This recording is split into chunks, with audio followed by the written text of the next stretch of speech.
Betting app promotion అంశంపై Vijay Deverakonda team react అయింది. చట్ట ప్రకారం నిర్వహించే స్కిల్ బేస్డ్ గేమ్స్ కి మాత్రమే విజయ్ దేవరకొండ పనిచేస్తారని వీరు క్లారిటీ ఇచ్చారు.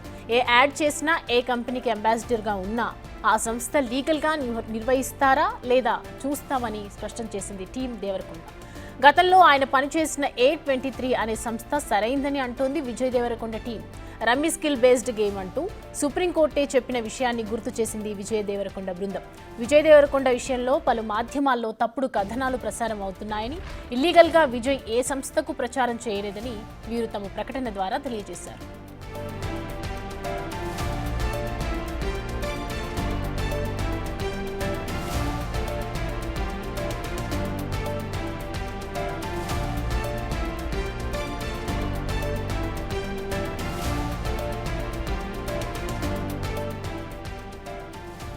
ఈ అంశానికి సంబంధించి పూర్తి డీటెయిల్స్ మా ప్రతినిధి సాగర్ అందిస్తారు. సాగర్.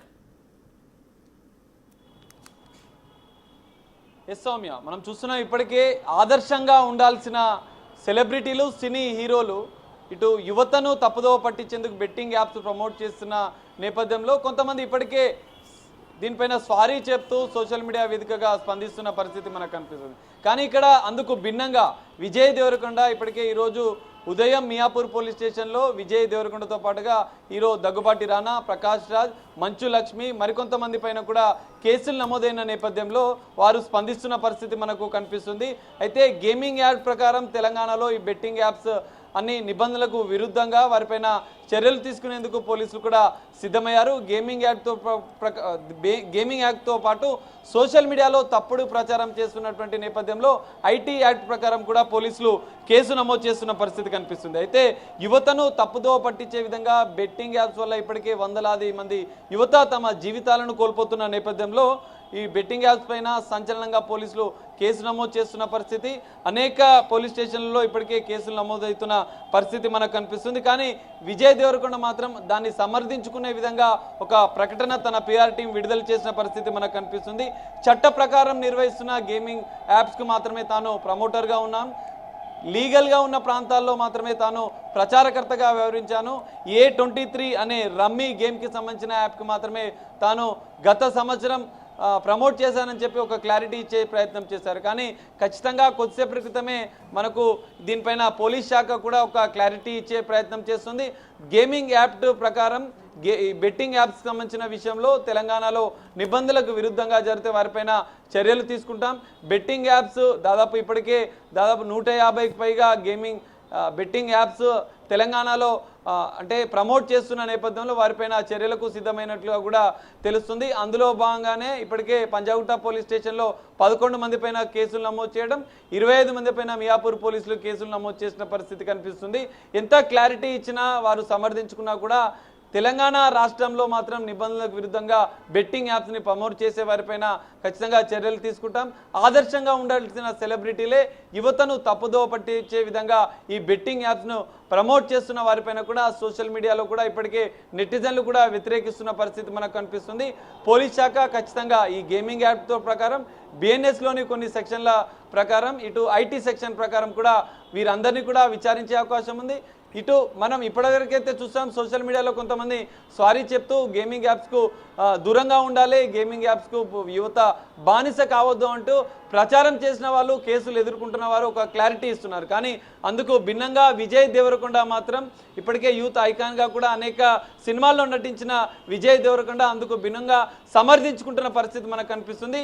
ఈ విషయాన్ని కూడా పోలీస్ శాఖ సీరియస్గా తీసుకునే అవకాశం కనిపిస్తుంది. ఖచ్చితంగా BNS సెక్షన్లతో పాటుగా గేమింగ్ యాక్ట్ ప్రకారం, ఐటీ యాక్ట్ ప్రకారం నోటీసులు ఇచ్చి విజయ్ దేవరకొండతో పాటుగా మరికొంతమంది ఏదైతే 25 మంది పైన కేసులు నమోదైన నేపథ్యంలో వారందరినీ కూడా మియాపూర్ పోలీసులు విచారించే అవకాశం ఉంది. విచారణ అనంతరం కూడా ఆధారాలు ఖచ్చితంగా నిబంధనలకు విరుద్ధంగా బెట్టింగ్ యాప్స్ని ప్రమోట్ చేసి వీరు లక్షలాది రూపాయలు ఆర్జించారన్న ఆధారాలు కూడా పోలీసులు సేకరిస్తే తదుపరి చర్యలు కూడా పోలీస్ శాఖ సిద్ధమైనట్లుగా కూడా మనకు తెలుస్తోంది. సౌమ్య. సో సాగర్, ఇప్పుడు చూస్తున్నాము విజయ్ దేవరకొండ టీం ఇచ్చినటువంటి ఆన్సర్స్ అన్నీ చూస్తున్నాము. సో 25 మందిలో ఇంతమందికి కొంతమంది వాళ్ళ తరపు నుంచి సారీస్ తెలియజేస్తున్నారు, క్షమాపణ అడుగుతూ ఉన్నారు, ఇంకోసారి రిపీట్ అవ్వదని చెప్తూ ఉన్నారు. సో ఈ నేపథ్యంలో పోలీసులు ఎలాంటి చర్యలు తీసుకునే అవకాశాలు ఉన్నాయి బెట్టింగ్ యాప్స్కి సంబంధించి? సౌమ్య, ఖచ్చితంగా ఇప్పటికే పోలీస్ శాఖ దీనిపైన ఒక క్లారిటీ ఇచ్చింది.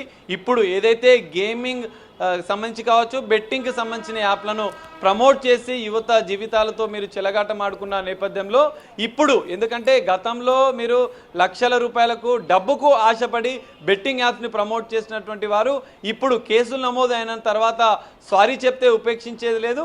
ఖచ్చితంగా చట్ట ప్రకారం బెట్టింగ్ యాప్స్ను మీరు ప్రమోట్ చేశారన్న ఆధారాలు ఉంటే ఖచ్చితంగా చర్యలు తీసుకుంటామని చెప్తున్నారు. అయితే ఈ బెట్టింగ్ యాప్స్ కేసులో కీలకంగా వీరు ఎన్ని కంపెనీలకు బెట్టింగ్ యాప్స్కి వీడియోల ద్వారా ప్రమోట్ చేశారు, ఏ సోషల్ మీడియా వేదిక ద్వారా ప్రమోట్ చేశారు, దీంతో పాటుగా ఆర్థికపరమైన లావాదేవీలు, బెట్టింగ్ యాప్స్కి సంబంధించిన కంపెనీల ద్వారా ఆర్థికంగా ఎంత లాభం చేకూరింది అన్న అంశాలను కూడా ఈ కేసులో కీలకంగా మారనున్నాయి.